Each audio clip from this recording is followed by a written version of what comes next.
Baik, Assalamualaikum warahmatullahi wabarakatuh. Sebelumnya, perkenalkan nama saya Nik Zulkifli, perwakilan dari kelompok 3, ingin memaparkan sebuah materi yang berjudul Transmisi Daya Listrik Saluran Kabel Bawah Tanah atau Underground Kabel. Kabel bawah tanah. Sistem listrik dari saluran transmisi bawah tanah dengan kabel banyak ragamnya. Dahulu sistemnya di Jepang adalah sistem 3 fasa, kawat dengan netral yang tidak ditanahkan. Sekarang sistem pembumiannya adalah dengan tanah tinggi atau dengan reaktor kompensasi untuk mengkompensasikan kabel guna menjamin bekerjanya relay serta guna membatasi besarnya tegangan lebih. Dalam sistem kelistrikan, saluran transmisi merupakan rantai penghubung antara pusat-pusat pembangkit tenaga menuju pusat beban melalui gardu induk, transmisi, dan distribusi. Berdasarkan cara pemasangannya, saluran sistem transmisi dapat dibagi dalam 3 kelompok, yaitu saluran udara, overline, saluran kabel bawah laut, submarine kabel, dan saluran kabel tanah.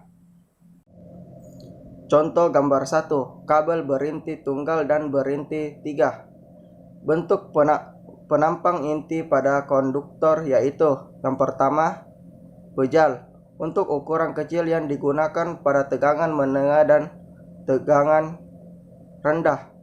Bentuk penampang pejal ada 2 macam, yaitu pejal bulat dan pejal segitiga. Yang kedua, pilin standar untuk ukur konduktor besar. Yang ketiga, berongga terutama untuk tempat minyak pendingin dan pakaian pada kapasitas penyaluran yang besar. Ada yang berongga 1 dan ada yang berongga banyak. Kekurangan saluran kabel tegangan tinggi. Beberapa pertimbangan pembangunan SKTT ini diantaranya adalah kondisi tempat sendiri yang akan dibangun SKTT, kesulitan mendapatkan ruang bebas karena berada di tengah kota dan permukiman padat.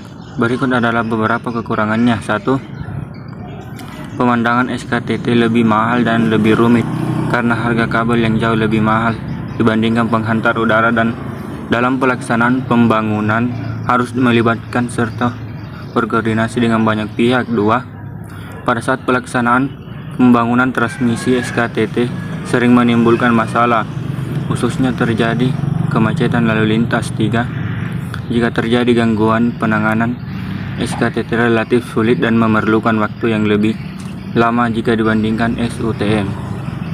Pemasangan kabel bawah tanah. Ada 3 macam cara pemasangan kabel bawah tanah untuk mencegah pembebanan lebih bawah tanah, yaitu sistem pemasangan ditanam langsung, sistem pemasangan dengan saluran, dan sistem pemasangan dengan saluran tertutup. Konfigurasi kabel transmisi bawah tanah. Susunan peletakan kabel bawah tanah ada beberapa macam, antara lain susunan travel dan susunan flat. Kemampuan hantar arus kabel transmisi bawah tanah. Kemampuan hantar transmisi bawah tanah ditentukan oleh besarnya arus yang diperbolehkan. Arus yang diperbolehkan adalah arus yang tidak menyebabkan kenaikan suhu penghantar lebih tinggi dari suhu maksimum penghantar yang diperbolehkan. Pemeliharaan kabel bawah tanah. 1. Patroli dan inspeksi. Dalam rangka pemeliharaan kanal 2 dikenali 2 jenis patroli. Yang pertama yang bersifat mencegah terjadi gangguan, dan yang kedua dengan melihat hal-hal yang tidak normal apabila diketahui ada gangguan terjadi. Baik, Assalamualaikum warahmatullahi wabarakatuh. Saya Muhammad Yunus akan melanjutkan presentasi dari teman kelompok saya. Cara infeksi bila meliputi pemeriksaan hal-hal yang tidak dapat diketahui dari pekerjaan patroli, misalnya pemeriksaan adanya gas dalam lombok kerja, pemeriksaan instalasi kabel secara teliti, pemeriksaan dan pengujian pesawat alarm, pemeriksaan isolasi, penyelidikan volume minyak pada terminal sambungan kabel, pemeriksaan suhu, dan lain sebagainya. Poin kedua, Pengukuran isolasi. Kabel-kabel yang terisi gas atau minyak serta kabel pipa dan sejenisnya jarang menurun kekuatan isolasinya. Sekalipun itu terjadi, peringatan alarm akan terdengar atau terlihat terlebih dahulu karena adanya kebocoran gas atau minyak.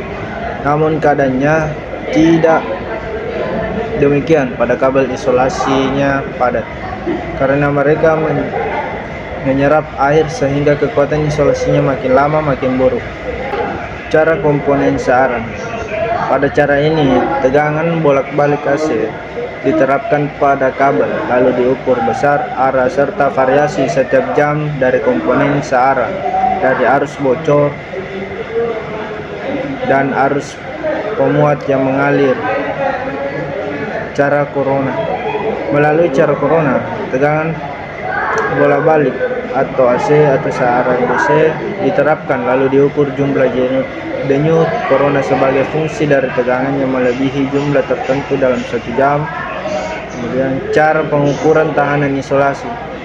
Dalam cara ini, tahanan isolasi dapat diukur dengan meter, meskipun karakteristiknya kurang jelas dibandingkan cara penerapan tegangan. Selain itu, diterapkan tegangan searah, lalu diukur besar, variasi dan ketidakseimbangan 3 fasa dari tahanan isolasi sebagai fungsi dari tegangan dan waktu.